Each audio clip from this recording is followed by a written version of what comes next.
I'm Broc, I'm Trisha, and this is Fast Lane Living. because life doesn't slow down. Hey everybody, welcome to Fast Lane Living, episode number 2. Welcome. Thanks for listening. Yeah, thanks for tuning in. Heck yeah, tuning in. First episode went real well. On to the second. Yeah, I hope you guys enjoyed our kind of Q&A that we did. So today we wanted to just kind of chat with you guys about, I don't know, what do we want to call them? Our projects, Kind of I our guess? life projects, life Yeah. stuff. What we're doing. Some of the stuff that got us to this point. And Yeah. We get a lot of questions, things like, how do you guys do all the stuff you do? Or, wow, you what guys do you have going on now? Right. What are you up to now and stuff like that. So we wanted to kind of just go over some of what we've got going on, kind of in a 30,000 foot view. Yep. And then we'll do more episodes coming up with more in depth on different subjects that are probably a little we more might break one interesting than down and others. do a little bit more talking about it. Yeah. Yeah. So I guess first and foremost, obviously most important to us is us, our marriage, and our family. So Brock and I have been married for... We'll just say we were married in 2008. We were married in 2007. 7. We moved here in 2008. Oh, We did move I here. get it confused. We bought our house in 2008. Yes. Yep. So we got married in 2007, got married in 2008. And so we're coming up on 18 years married, and we've been together for 20 years. Yep. We've got a couple of kids out of the Yeah. program. Officially have an 18-year-old. 18-year-old. Yep. So Getting ready that's- to graduate high school and move on with life. Yes. So that's exciting. And of course, he's got so much going on, a bunch of extracurriculars, right? Doing his thing. Super, super proud of him and We his are adventures. super proud of him, So, definitely. And yeah. sometimes we think, why is everybody in this house always taking on such big tasks? Why is everybody doing such big things? The kids got huge things going on. We all do it. And I just look at me like I'm crazy. Yeah, you guys will probably start to understand when we start going through this list of different things we got going on. But Yeah, It yeah. is. Like if someone was like, hey, tell me about yourself, I'm like, oh boy. It's not bragging in any way. It's just like maybe I don't even know it, but I've got ADD and or whatever it might be that makes me just like go from one thing to another and then come back around and go back to here. And yeah, I think so. It can be like a good thing, right? But it can be a bad thing too if it's mismanaged or, like all the different things. But I think that's where kind of that fast lane living idea is that it's kind of who we are. We've always been this way since we've been together. We're just always trying new things and doing new things and experimenting with whatever. Let's try this. That didn't work. Let's do something else, Yep. And that's just kind of how we are. And it's interesting to kind of see how our kids, without necessarily, we didn't like tell them. We've never told them like, oh, you have to do anything, right? Like never told them you have to do anything that we want you to do. Besides be polite. Right. Obviously, we've got some morals and value. There's that. They got to be polite. But they do. They both are, everything they do, they try to do it on like the highest of levels. And Yep. and I've seen some stress in our kids from that as well. And no lack of stress in us sometimes from the same things. But it's cool because the rewards are really high too. yeah, we've seen it pay off for them really well. And it's exciting to see both of them be able to like work hard and accomplish something, like put in the work, do the thing that other people aren't willing to do And get the results that other people don't besides get. the ones that put in the work. Right. Yeah. So that's really awesome. So yeah, to our 2 kids, we're super proud of them, 18 and 14. And of course, I think you guys heard last week, we've got a couple dogs, a cat and a duck, Franklin. Yeah. And yeah, I think everybody should have a dog, at least Right. one. And then sometimes your dog should have a dog. So then you get 2 a dogs. dog needs a friend, right? Yeah. I think so. Ours just kind of withstand each other. I think the one's like, hey, what are you doing? And the other one's like, oh, get away. She's so annoyed by him. Yeah, she's very annoyed. They do fine though. They don't fight or anything, so that's good. No, they don't at all. They just, No. They they just just kind of tolerate each each like other. their own space. Yep, And they're good. yeah. Yeah, for sure. So, family obviously keeps us very busy with all our extracurriculars. Yep. And then, during the day, right? So we both kind of have sort of day jobs. Well, there guess. are day jobs. They're what we do. They're what we do. Produce an income. Right. True. So these are, we'll get into some of our interesting projects, right? As a lot of you know, Broc has, but Broc runs the shop, the auto shop at our home fort here that we have. Yep. The shop's called B-Rocks. Wonder if you can tell how they got that name. But yeah, it came time to pick a name for the business, and I was like, what do you pick? Everyone got something, Complete Automotive, something, and it was like, I've got the nickname B-Rocks quite some time ago, and it was, or B-Rock, and so I was like, you know what? That sounds good. I think I can remember that one. And so, yeah, we went with it, and the shop opened in 2011, and 14 years later, it's been a great ride. I'd say it's been great. There's a lot of stresses from it. There's a lot of ups and downs from it, but I think the opportunity to be able to serve people and help people in times of need, I like it. Sometimes it's not always convenient, but I like it. I like to be able to be that person to help, kind of like be able to be the hero, put myself in that place sometimes, and the work is challenging. Definitely living in Minnesota, the work is challenging. The cars are rusty. The cars they're corroded. They're tough. But I think the benefit I have is I haven't worked anywhere else. It's true. I haven't You don't know what it's treated to Arizona wheel bearing on a daily basis. I just get these Minnesota ones that are something else. Yeah. Yeah, sure. but no, it's great. It's great. I've been trying to move the shop a little bit more toward building custom exhausts on cars for your hot rods or your everyday car, even if it's a exhaust repair. I've been trying to just move into more toward exhaust repairs in general. I think that I enjoy that part of it more. People really like picking up their car and having something that's either significantly different or just repaired to where it's not like blazing loud where they didn't like it anymore. So I just like that part of the job, I guess. And so I've been trying to get better and better in that. I've been doing a lot of systems. There's another shop down the road called the Hot Rod Factory. They came to me about 2 years ago now. I could be wrong on that, but it's somewhere around 2 years ago now. And I've been building all the systems on their hot rod cars. So they rebuild muscle cars over there. They do kind of a whole bunch of stuff from small to big. And Jay's the owner. Jay's the new owner in there. I think that we'll try to get him on the show here coming up. He's a really good guy. But yeah, so Hot Rod Factory's been bringing me all their cars. I've been trying to do my best job to produce quality results for them on all their cars. And so far, everything's been going real good there. So yeah, then we're also doing the pipes for Snow Bear, which is another company in Isani. They build these snow machines. If you've ever seen a Snow Bear, they build these machines that go out on the lake in the winter here in Minnesota. Remember, the lakes freeze. So they build these machines, and it's like a mini school bus. It's white. That's how I always say it. It's like a mini school bus looking thing. White. It's got windows on the sides. It's got tracks underneath of it. Skis on the front. It's got a 4-cylinder Hyundai car engine in these things. And so I was really lucky through a kind of a friend had referred me to the manager of the shop because they were looking for someone else to do their exhaust work. And so I was able to pick up that contract probably 6 years ago, building their pipes for them. So all the snowbears that you see out cruising across the lake when they do the big snowbear events, and all the different resorts on them and everything. So all the mufflers and pipes they see sticking up out the windshield, those are all mine. And so it's kind of fun to put your mark in that. And so, yeah, the exhaust part's just kind of fun. But I still do other repairs, from usually small to large. And I try to do best I can and really put in the good quality. I usually always try to go the extra mile too. If someone's got a little heat shield rattling, I'm going to fix that up. If someone's got some other little thing that just takes me a minute of my time, I always try to go the extra mile and kind of seal it up, fix it up, whatever it is. Because for me, these things are pretty easy, and obviously if the car's up on the hoist, it's way easier. And so, heat shields rattling, you button it up, do a little whatever, and people really like that, and for me, it's easy, like I said. And so, yeah, the car repair thing, that's what's been going on for, I would say, I went to college for it in 2002, graduated at the end of '02, and started working in the auto industry right after that. And so, yeah, so it's been quite a few years.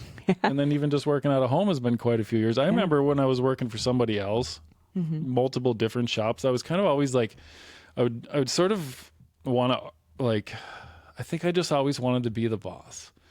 And so I would sort of get in little arguments with the boss and just kind of always try to like put my way out there and whatever. But I think deep down, I just always wanted to be the boss. And so knowing that eventually, that's kind of where it turned into being my own boss. And, you know, that kind of brings us to where we're at right now with this. So yeah, the shop's been busy. Very fortunate for that. So I appreciate all the customers bringing their cars here. And, you know, I kind of like to give that small town feel where the guy you hand the keys to is also the person that's going to be doing the work on the car, also the person that's going to hand you back the keys when you're done. I think there's a lot of trust there.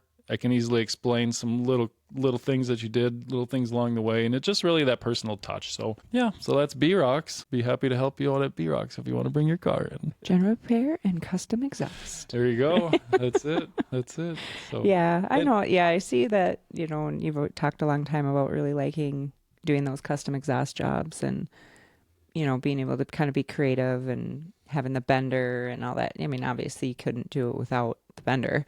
Dude, right. You seen these? I don't know what's going to cut it. But yeah, so. But yeah, I think I've watched for a long time, for many years. You know, you get excited about those, and those are always fun, and you do a really good job at them. And it's neat to go. I think it's cool to like go to car shows or we'll go somewhere to see, and then it's like, oh, it's a B-Rocks exhaust. Like, oh, that guy that's right. They did exhaust on that car, right. You know, and then you'll see him like in the exhaust contest or something. There's probably really enough fun. Of them that they'll be like, I'll be like, wow, that one looks really good. And he's like, hi, you did this. Sorry, I don't recognize you. I've been under your car for 22 hours. Right. I don't recognize you. Right. That's the thing. It's like, right, how many people you're like, I know your car, but I don't really know you at all. Right? I have a little bit of that fear of going in public and people look at me like I have to recognize them. And it's like, man, I'm telling you, I'm sorry. Right. And they'd be like, green 98 Civic, and you're like, oh, hey Bob, how is it going, Bob? That is how he puts people in his phone, by the way. It would be Bob Honda is how that would look. Yeah. Right. Yes, Bob Honda. It would be Bob Honda. I was just telling somebody about that the other day. I think it was Bob Honda. I swear to you it was Bob.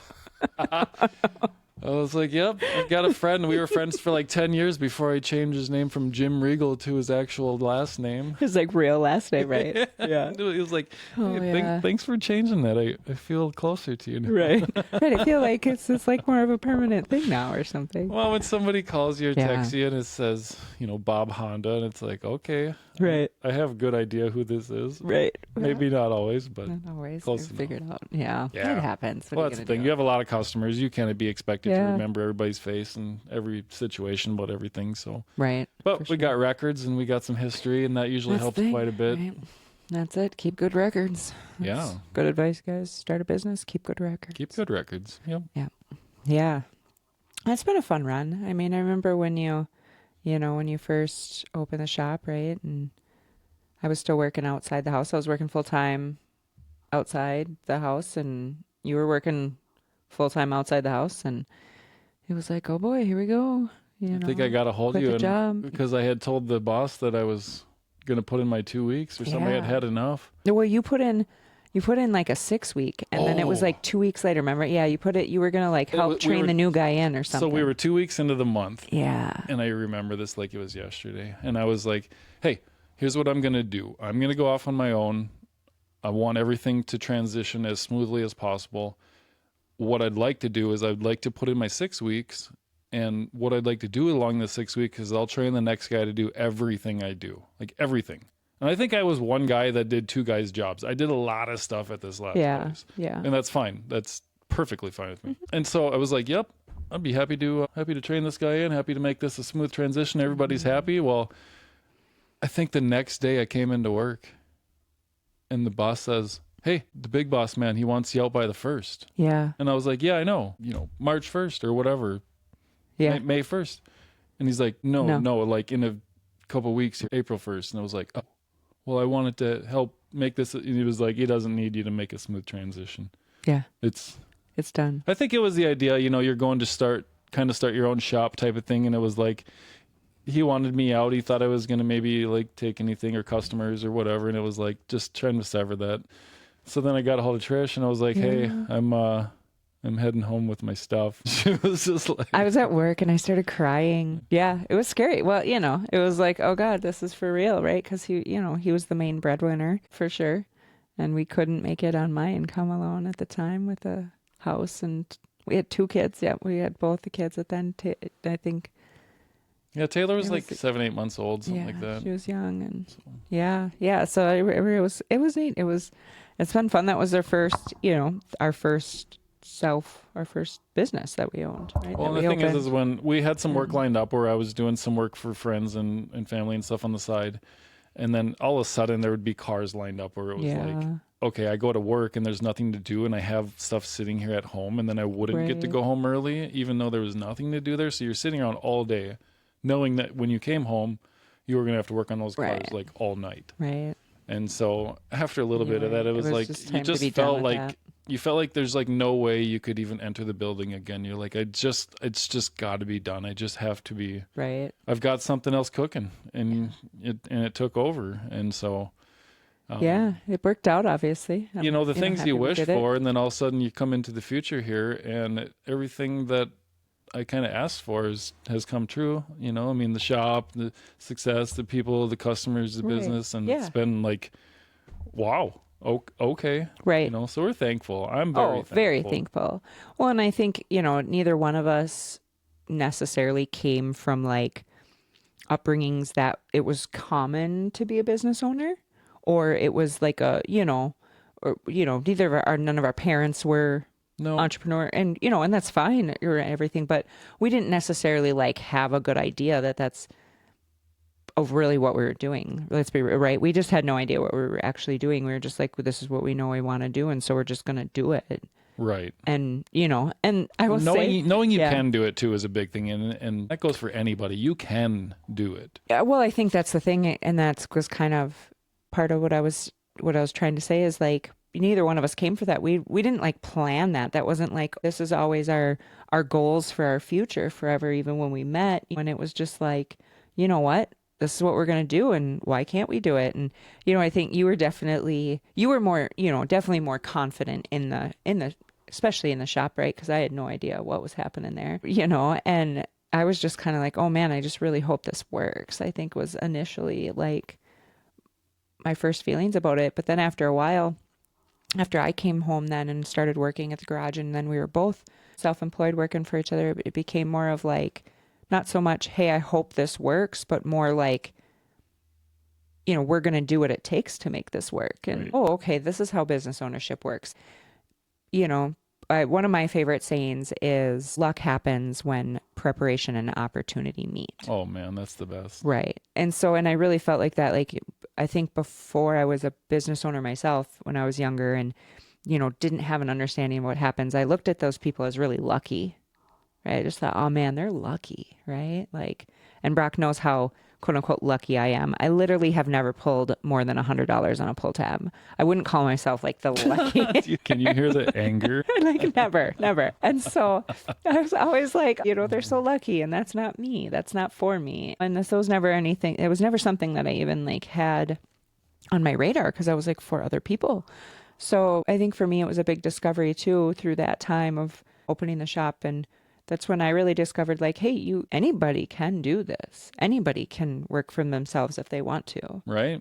And if they have the drive to, right? And are willing to do what it takes, really. Because yes, it's been awesome, and I'm super thankful, and it's great, but that doesn't mean that every day has been awesome. No, there was even long periods of time where it wasn't awesome. There's been long periods of times where it wasn't awesome, and then, and all those things, and just kind of going through it. And I think that's probably when we got into it, and then me deciding that after working for about 5 years in the shop and going, hey, I think I kind of want to try this entrepreneurship thing myself. Like, I want to maybe try my hand at this. And that's when I decided to go out and get my real estate license and start working in real estate and seeing what that entailed. And that brought me away from the garage, where you were able to do well still, which is nice, and still work that, where I went out and started kind of growing my own business and working really hard. And that was in 2000. Well, I was licensed in 2000 when I passed the real estate exam,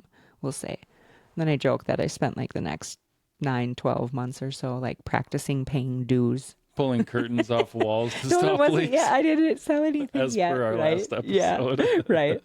That was like after my first year when I actually started working and figuring stuff out and started working in the thing, and then it kind of took off for me too, right? And I think a big part of it was, real estate is hard, right? Like Oh yeah. the phone does not just ring when you get right. You don't Nope. just like get your license and set up your desk and all of a sudden your phone starts ringing and people just want you to come and help them buy and sell houses. It's a right? very, very hard job. It is. And it's From a spouse's standpoint, it's very trying job. yeah. The way the structure of it is and Well, and what you're dealing with too, right? A lot of times, especially if you're in residential, these are people's homes. yep. And sometimes they're really happy about the situation that they're in. And unfortunately, sometimes they're not very happy about the situation Right. they're in. And, that doesn't mean that they still don't need service. Well, and it's They need generally your somebody to help biggest them. investment. Right. And it's huge. Right. That's going to bring Right. on some stress when you're dealing with it. Right. For sure.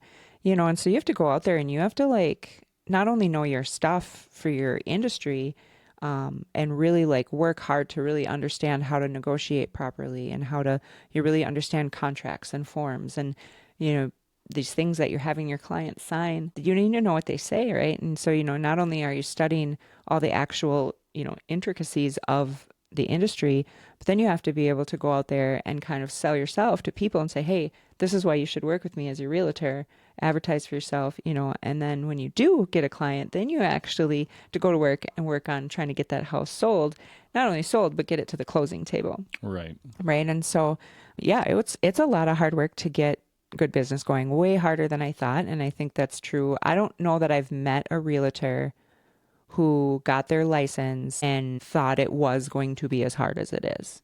Right.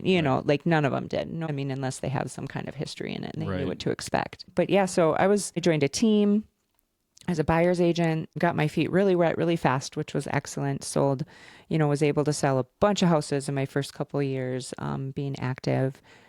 Worked with another bigger team, kind of worked my way up through there, and then found myself in some management roles going into 2018 as a managing broker. And that was pretty awesome. It was definitely a switch. It was a big change from being out there on being in the street, so to speak, right? And showing houses and going on, putting on, I don't know, 30,000 miles on my car in a year, Right. right. Every night you're gone. Right. Like nights, weekends, holidays, it doesn't matter, right? You're working when everybody else is available. So, I would joke for a long time that my hours were 9 to 9, Monday to Monday, right? It was 9 to 9, Monday to Monday. You get to set your own hours as long as it's okay with everybody around you. Exactly, right? I'm like, yeah, I make my own hours, 9 to 9, Monday to Monday. And then going into management, that was really exciting. And I was really nervous about it. I didn't know if that was going to be a place that I was going to feel good about and do well in. And then I actually discovered I was super passionate about it. And I started working with other agents on the level of helping them structure their business and coaching them and helping them understand like what to do and how to do it and why to do it and what to do next. And even just having somebody just go, yeah, hey, even when it's not working for you, because there's so many times in entrepreneurship or when you're starting a business or even when you're working an already established business where you really feel like what you're doing is not working, right? Right. There's a lot of times sometimes, Right. that it feels like what you're doing is not working. And the whole give up, like there's so many times you want to give up. And I think the key to most businesses is just not giving up. You just have to keep going until it works. And if you keep doing the activities, it will work. You just have to keep going, even when it gets really, really hard. And, being able to work with agents through that part of their business and see them come through the other side and be successful and be able to have some success. And that's really cool. And I think I became Very really rewarding. Yeah, I became really passionate about that part of the business. And I think that's when I really discovered it. For me, it wasn't about real estate. It was about business, right? And like achieving dreams and goals and people, right? It's always been about people for me, I think, in every job I've ever had. It's always been about people. So for me, it's definitely about the people. And getting them to where they want to be and helping people succeed, and having somebody like, for me, you were, without saying it out loud, but like you were kind of that person for me that was like, hey, you can do this, right? Like, hey, you can. Yep, I did this say is it. well, I mean, I'm sure you did, but you know what I mean? Remember that one time I was like, you got this. Yeah, it was more than once. It's been a couple few times you've had to tell me you've got this. You got it. I think we share the love that way. Trisha's good stuff. If you guys are just meeting Trisha, she's really good stuff. He's not so bad himself. No. I think we make a pretty good team, Yep. right? Yep. So when Yeah. it comes to Trisha in real estate, she is the best. I will say that. I've seen her satisfy so many customers. And, you know, like I said, this is their biggest purchase. And, you know, so many times it gets thick, it gets hard. And this is like the last 2 weeks or 2 days before a sale. It just gets like, you hit a wall, there's something falls through with the financing, something falls through with the house. There's, who knows, the amount of variables that could happen are endless. And it's like a car. You need all these systems to work well for you to just work. And so, you know, she's not going to tell you because she probably hardly even realizes it anymore, but she does a really good job at working her customers in real estate. And like she said, it has nothing to do with the money. It's just strictly, she just wants to, you know, satisfy these people, seal the deal, get them what they need at the table, at the closing table. And so, yeah, I'm really proud to see you work that. I know I tell you this, You do, but you do. I tell other people, I'm like, oh, she makes people cry. Oh. No, I'm You're gonna make me cry. She does though. I've seen so many people cry. Oh, I do what I can. I just, it's part of who I am though, right? Like, it's all about like, and I didn't know that. Like, when I decided to get my real estate license, no lie, like, full disclosure, I didn't really know what else to do. Like, I was kind of like, I don't know what to do here. And this seems like I could do well at this, I think. Well, you might have been like a lot of people where it's like, let's try this. Yeah, kind of like, I'd still joke, I don't know what I want to be when I grow up, right? You got to grow up first. I got to grow up first, that's true. And I'm not doing that. I have no plans on growing up anytime soon. So, but yeah, it's been an amazing ride in real estate. I worked in the, management, helping other agents, and I was always working with clients too. I didn't do it nearly at the level as I was. I wasn't putting on 30,000 miles on my car anymore, but still in the business for sure, staying fresh. And then was able to do some coaching, right? Then I got into actual, like, legit real estate coaching, got certified as a national real estate coach. So I was able to work with agents throughout the country and helping them grow their business, which was really, really neat and really cool and something I really enjoyed. And then it was kind of, I think too, right, like we said, real estate's really hard. And it came to a point where I was burnt out. And so I had to kind of just step back from the management side of things and just kind of like, oof, all right, I need to.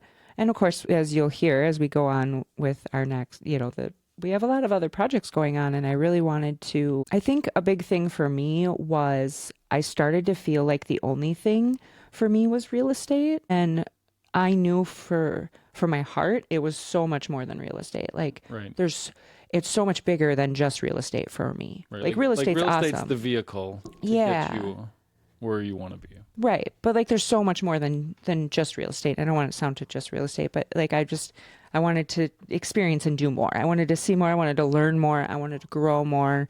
And so I needed to step away from what I was doing then in order to do that and kind of take a step back and go, okay, we're going to do some different things. I mean, I'm still selling houses now. I'll always keep my license. I'll always carry my license. It will be, and who knows where real estate will go for me in the future, right? Like, I feel like it's such a cool industry because I didn't know when I got in here, but there's so many different things you can do in the real estate industry with your talents and skills and, things that you've learned. So, well, and if you're doing it long enough, you really figure out where you fit and what works the best for you and what you like. For sure. What you can withstand for the longest period of time. Sometimes, right? Yeah. And it's, people are awesome, and I was joke, right? I'm a people person, and some people are not as easy to deal with as other people, right? Like, oh, what were they talking about the other day, a couple weeks back in church? Difficult people, right? And like, sometimes you're the difficult person. So I try to remind myself that too. Like sometimes I'm that person to somebody, right? Like I'm the difficult person. And so I just try to remember that my clients, even when they're difficult, they're people, right? And they're probably stressed, and what they're feeling isn't a good feeling either, you know? And so just trying to get them through the hard parts of that. And it's not my house. So I try to keep fairly unemotional to just be able to get them through the hard parts that they need to get through to get to where they're trying to get to on the other side. You know? Well, each question you pose to them, the answer isn't just like, yeah, whatever. It's an important answer each time, right? So they can't just like throw out the answer. It's got to be, you know, researched or well thought out. And so, you know, it's an important purchase. It is. And it's a fun industry. You learn a lot about, you know, because every real estate agent, well, I shouldn't say every, but the majority of real estate agents are independent contractors, meaning they're 1099, so they're not W-2'd employees. Right. I haven't been a W-2'd employee for many, many, many years, you know, and so they're all independent contractors. They're all mini business owners themselves. And I think that was really cool, is just discovering, wow, like this is actually its own business within some, you know, within a bigger business, so to speak. And if you really structure it and treat it that way, as if you're truly building a business, it's just like any other business. And you can create processes and systems and things that work to give you success. And that's really tools are in place, the coaching, the whole thing. Yeah. And a lot of agents don't even consider themselves entrepreneurs. Right. They don't look at it that way themselves, you know. I think that would be surprising to a lot of people to hear this, is that, you know, realtors you're literally an independent business owner, but you have this mother company, which you have to have in order to do sales. Right. You have to have this company that's kind of like, they carry the insurance, they carry all this stuff. So, you know. Yeah, they kind of, you know, it's, right. You have to carry your license underneath a licensed brokerage. There you go. Right. Yeah. So, in the state of Minnesota, other states are a little different. So in the state of Minnesota, you know, you have a licensed sales agent, which is a real estate agent.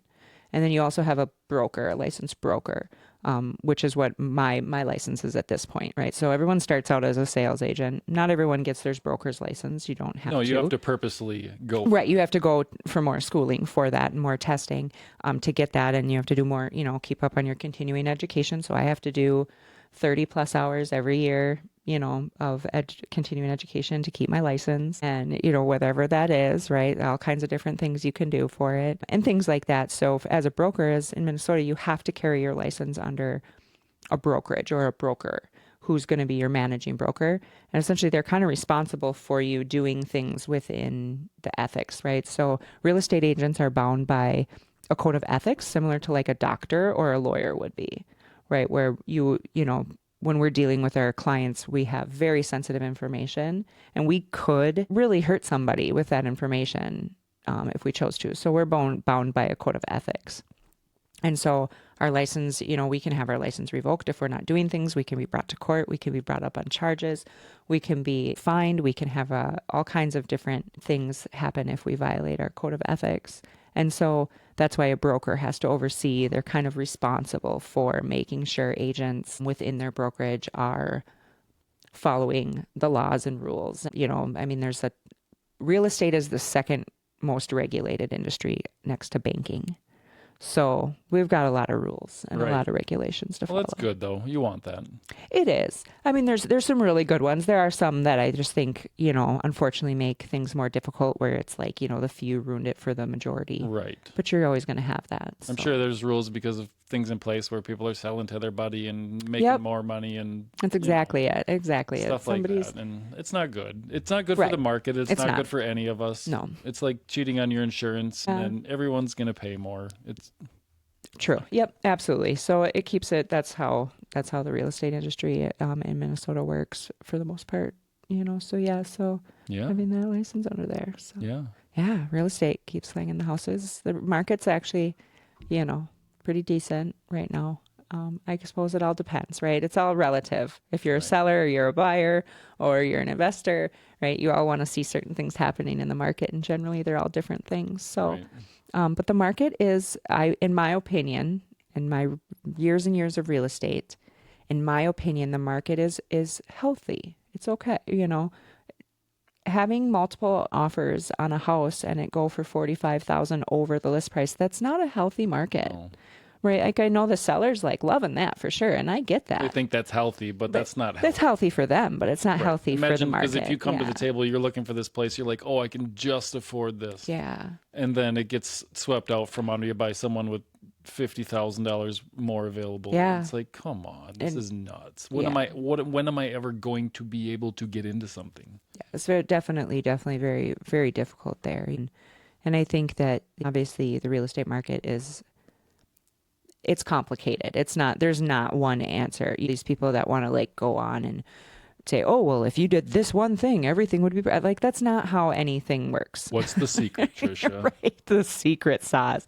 Like there's not one thing, you know, it's a whole perfect storm of different things that come together to make the market shift one way or the other. You know, there's not one specific thing that happens to make, you know, other than like something catastrophic, obviously, you know, that's a different scenario that's outside of your control. But I think that, you know, the market is fairly healthy right now. We are low on inventory still. I think that's truly been, if I had to pick one thing that I think has made the most difference, is we need more houses to be able to be built. We need more lower first-time home buyer houses in the market. And unfortunately, with like, you know, labor costs and material costs and, you know, licensing and all the regulations that goes into every single development, it's really hard to put up houses right now that are in the price range of first-time home buyers. So it's really hard to even build those and be able to make any money as a builder. So there's a lot of things there. So, you know, obviously that's more complicated than just a one single issue. But I think that if we could get some more, you know, we need more inventory. We need more actual houses for, you know, first-time home buyers to move into. Because if we can't get a first-time house, how is anybody else going to get a house, right? Well, we need you to have a second house before we'll sell you a first house. Right. You have to be able to move into your forever home before you buy your first home. Oh, it's that like, reminds me of it's trying just to get brutal. a job where it was like, oh, hey, this one's hiring, but only if you have experience. Yes. And it was like, I need experience. You won't hire me without experience, but I need experience to get hired. Yes. Yes. It's the chicken or the egg thing, right? Yeah. If anybody asked the question of why would I use Trisha as a realtor, I would answer that question with that Trisha will fight for you. Trisha will go the rounds. She'll get the answers that are needed to seal the deal in the end, and she will literally fight for you. That's true. I appreciate that. That is true. That is something I will. I do pride myself on like solving the problem. Like, okay, we got a problem that needs to be solved. Just get it. That's you know? good. Oh yeah. So, because that's really, you know, I think that's life, right? It's a series of things. Let's say you just gave up when it got hard. What are you going to do the next time it gets hard? Give up. And the next time? Give up. Right. So the first time, go back. What do? You choose your hard. Follow through and make it happen. That's the deal, right? You choose your hard. Yep. Choose your hard. I think you guys have probably seen that expression. I like that one a lot too. Choose your hard. Yep. Right? It's hard to build an empire, but it's also hard to be poor. So choose your hard, you know. Kind of brings us to our other adventures, I suppose, right? So those are kind of that's what we do. Those are like the main. That was I would say, like, if you asked us, like, what's your main career, I guess. That's what I would say for both of us. Yeah. So yeah, that kind of brings us to our invention. Yeah. We'll call it. We like to refer to it as our invention or WallaWeigh. what we call WallaWeigh. Trisha came up with that name. I love it. Yeah, well, it was a brainstorm. We went through, We went through a lot. So I'm kind of a nerd that way. I love to brainstorm. Like, I just think brainstorming sessions are super fun. Right. I think especially if you can get multiple people and you can fire off all kinds of good stuff. Yeah. And even stupid stuff. Like, sometimes I like the stupidest stuff the best because then you know people are really just throwing it out there. You know what I mean? Like, I think that's where you get a lot of the best stuff from those. Like, you're like, oh, I'm just doing this as a joke or whatever. And it seems like you just get that natural stuff. Yeah. So we brainstormed the name WallaWeigh. So what is WallaWeigh, Broc? Do you want to tell us a little bit about what it is? Yeah, WallaWeigh. WallaWeigh is a something we've done to fill a need. WallaWeigh is a wall-mounted luggage scale that we've built and engineered over the last few years to mount on the wall and weigh your luggage before you go to the airport. Our goal is to save time at the airport, save fees, and just really help you end your vacation on a positive note. You know, you go on Yeah. vacation, you fill your bag up with all kinds of trinkets, all kinds of stuff. And then all of a sudden the trip is over and you get to the airport and boom, you're over the weight. So now you're either doing right, and so now what's your options there, right? Now you're just sitting there, and you've got 900 or so people in line behind you, breathing down your neck, and either you have to open up your luggage and start playing musical luggage to try to make weight, or you have to hand over your credit card. Yep. And There's really suffer two that, choices. right? Like, so neither one of those choices are awesome. No. And if you know, for those of you that don't know this about Brock, I know, like, I don't like to hold people up either. I try to be really considerate about, like, oh, if I'm like standing in the middle of a walkway or something, I don't like to do that. And I try to, you know, that type of thing. But Brock has another level of this. He has I think it's a true, like, phobia of being the person that holds up a line. It's not even so much he does not want to be, he will not be the person who holds up the line. I don't like it. It makes me super anxious. I don't know. Yes, yeah. Like if you're in line for something, right, and you're probably maybe in line for a little while, you get to the front and you're still not prepared. You're like, what do I want to eat? What do I? And it's like, you know, that's not. I don't know. Maybe we're going too far. But that was really like, and that was the I thing. don't like holdups. He doesn't. I like it when things are streamlined and fluid. And So we go on vacation, and this was, you know, it was always like a concern on the way back, right? So, you know, so here we are. It was what, 2001? So one thing you don't know about Brock as well is that Brock married a young lady that when he travels with her, she tends to bring outfits and then shoes for those outfits and then the different toiletries you need and whatnot. And the bag ends up at about 52 pounds when we leave our house. No, when we leave our house, it is at 48. 48 or 49. Right. And so what does that It's not do? over. Right. But then we can't buy it. She's It's like, a well, problem. we'll use some shampoo. And yeah, so we that's won't usually be what I bringing back banked as on. much. Like it'll be like an ounce left. That's what I would bank on. I would bank on the fact that we'll use, like, because the toiletries are the heaviest part, I think. And so, like, oh, we'll use shampoo and body wash, and we'll use our stuff, and then we'll have room to bring our trinkets back. So that was obviously not a very. Well, then I don't think also Brock liked my math. What we figured out too is when you go somewhere, say it's tropical or even just like more humid, right? Yeah. Your stuff actually gains weight from just the humidity of being in that environment. Yep. And dirty clothes weigh more than clean clothes. Yep. And so all kinds of that fun and so stuff. every trip we take, we would be, you know, the night before we leave to come back, Scrambling. I'd be stressing. Like I know it's going to be over, but we didn't really have a way to do it. We didn't have a handheld one. We just didn't really believe in them. Too many bad stories from them. And yeah, I always felt like they were just. And I'm not saying they are. Nope, So if they're not people, bad. you know, I'm not saying they're bad at all. But for me, I was just like, I don't know. And plus, I'm 5'2", so for me to try to lift up that bag with that thing, right, with two hands and read it, you got to be a bodybuilder. Yeah, well, or just a lot taller. You know, like the bag comes up to my chest dang near. It's hard. So every time on the last night, I'm just like, man, tomorrow's at the airport's going to be crazy. I'm already like, I wake up like in the middle of the night, like, oh, come on. Maybe I'm just taking it too far, you know? But I'm like, we finally figured out like this place that we stay at, they need to have something that isn't going to get up and walk away that people can use conveniently. Yeah. And so that's sort of the parameters that we started with. Yeah. And we were on vacation in Mexico. I remember we were sitting by a pool at the rental that we were at. Yeah. And we were Night before we left. we brainstormed it and we kind of came up with the outline of what we were going to do. And I remember sitting there and we're like, oh, there's got to be something like this. Right.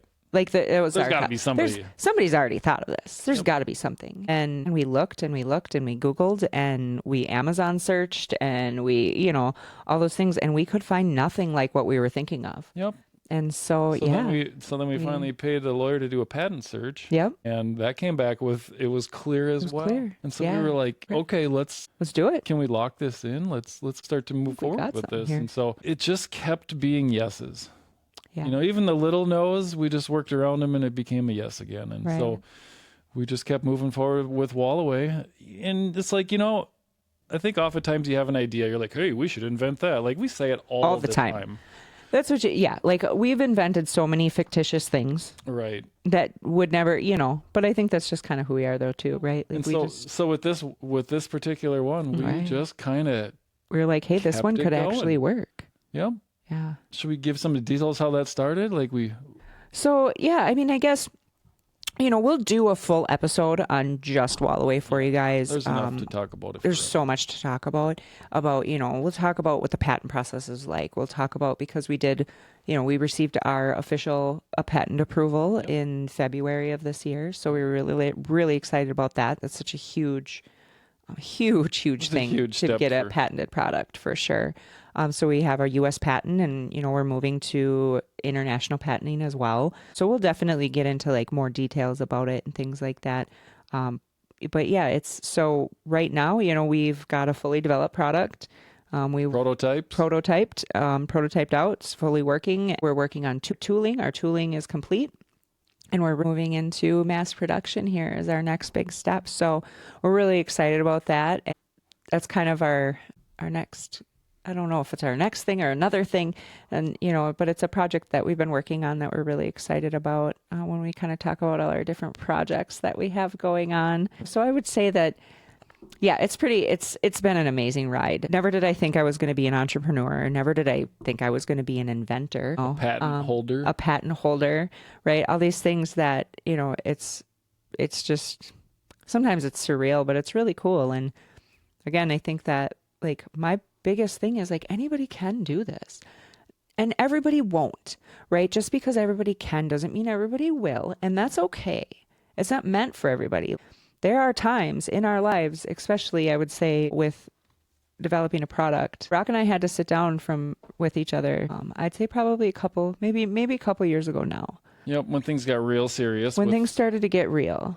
And it was like, okay, we have to decide, like, are we 100% in this or are we not? Because we can't be 90%. We can't even be 99%. No, and we both had to be on board with this is gonna hurt. It's gonna be hard, and it has been. There has been days we've both been in tears. We've both been overly ecstatic with excitement. We've had days that like literally just felt like we're never gonna end and nothing ever was gonna work. And then we've had days where it's felt like you could do no wrong and everything was perfect. Right. And everything in between. Everything in between. Yeah. 10 times. Yes. And over again for the last, minimum of 2 years. So, which is, I think it's nice though, because if, let's say you're like, oh, I'm going to invent this. And it's like, boom, boom. 2 days later, it's like done and on the market and it was easy. Like, right. Yeah, that might have been the case like 50 years ago because there was just less overall things and continual development. But now, and we're glad they protect the patent on it so you're not getting infringed yourself. All those things are good. You're right. It's an important part of it because there's a lot of work that goes into it. You think like, oh, man, if you would have asked us 3 years ago, we would have told you, oh, this product will be everywhere in a year. Right. And if you would have asked us 4 years ago, we would say, well, we're going to just come up with this idea and someone's going to buy this idea for from a bajillion us dollars. Like millions of dollars. Right just away. The idea. We'll have it.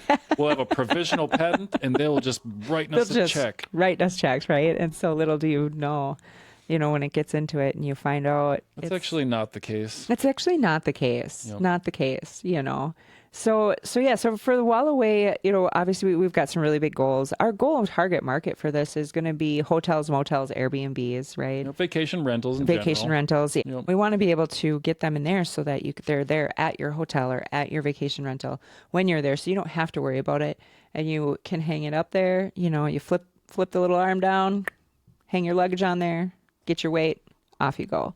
So that's we're really excited about that, and we'll definitely, for those of you that are watching, or if you're on our YouTube or anything like that, we'll throw a video here for you to check out of the product and how it works. And you guys can check that out and tell us what you think.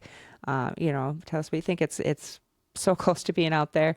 We're working right now. We're just kind of working on getting different pilot programs going with some hotels. Yep.